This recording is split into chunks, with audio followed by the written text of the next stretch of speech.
We've been waiting to weigh in on this Aaron Rodgers COVID vaccination situation debacle, really. Because we wanted to get the facts straight. Novel concept, I know.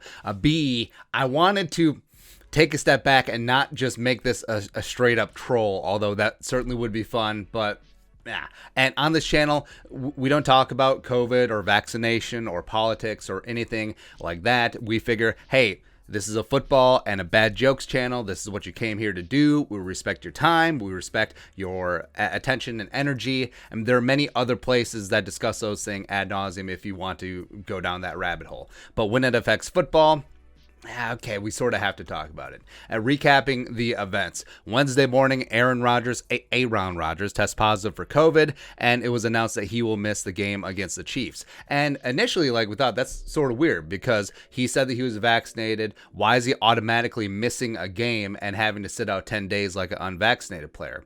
Well, it turns out that it was reported that he is not vaccinated, and then immediately people went back to his August 26th press conference before the season when he was straight up asked about his status. Reporter: are you vaccinated, and what's your stance on vaccination? Rodgers: yeah, I've been immunized. Now, did he lie? That's been the trending thing. Aaron Rodgers lied. I think technically yes, because it was a direct yes, no question from the reporter, and then he led with a yeah, as in affirmative. Now, if he had just said, if the reporter asked, are you vaccinated? And he just responded with, I've been immunized, without the affirmative yeah leading off, then you get into some legal ambiguity. He would have deflected the question. It's a non-answer. It's a non sequitur. It's whatever. But since the first thing out of his mouth was a yes, or a yeah to a yes-no question, and then, yeah, I think that you can make a strong case that he lied. Also, you have to look at intent, and I think 100% Rodgers' intent was to make fans and the media think that he was vaccinated so that they wouldn't give him crap because he saw players like Kirk Cousins and Cam Newton and Cole Beasley getting all of the flack in the world because they weren't vaccinated.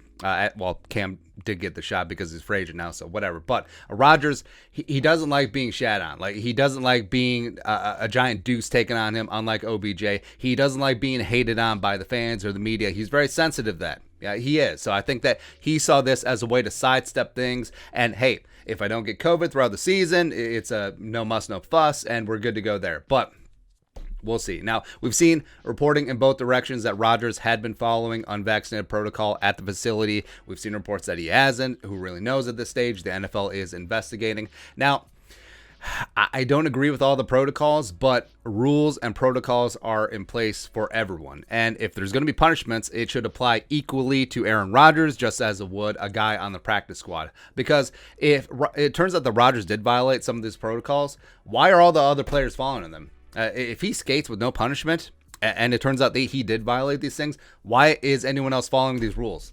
Rules for thee, but not for me?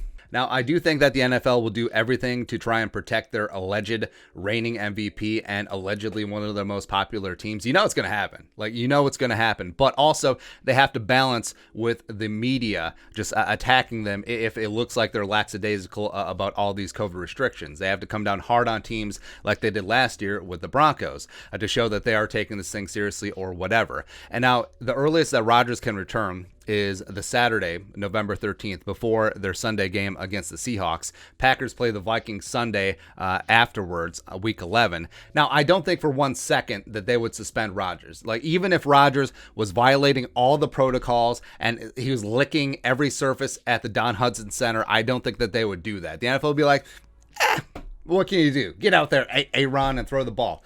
Even though, by the way, this is the league that went after Tom freaking Brady at the height of his powers for years for all the Deflategate crap. So who really knows? But we also, as a Vikings fan, of course, we have to make it about us. We need to address the double standard here because could you imagine, just imagine for 1 second if Kirk Cousins pulled this?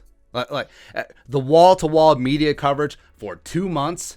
And then Kirk would probably be crucified, and then he would probably be sent to federal prison, and then in 2 years he'd be playing for the Stalingrad Pierogies of the Russian American Football League. That's what would happen. He would be exiled to Siberia. And you can see, like, the media is already trying to twist this thing and sweep it under the rug, and I think the league potentially will too, because Aaron Rodgers, he's a poster boy. Blah, blah, blah. Who cares that he lied? So, we'll see. We'll see what happens. But your thoughts on our thoughts of the Aaron Rodgers debacle, let us know in the comment section below. Subscribe for daily Vikings takes. Want to support that work? Put a little something in the Venmo. But until next time, Skol, production value.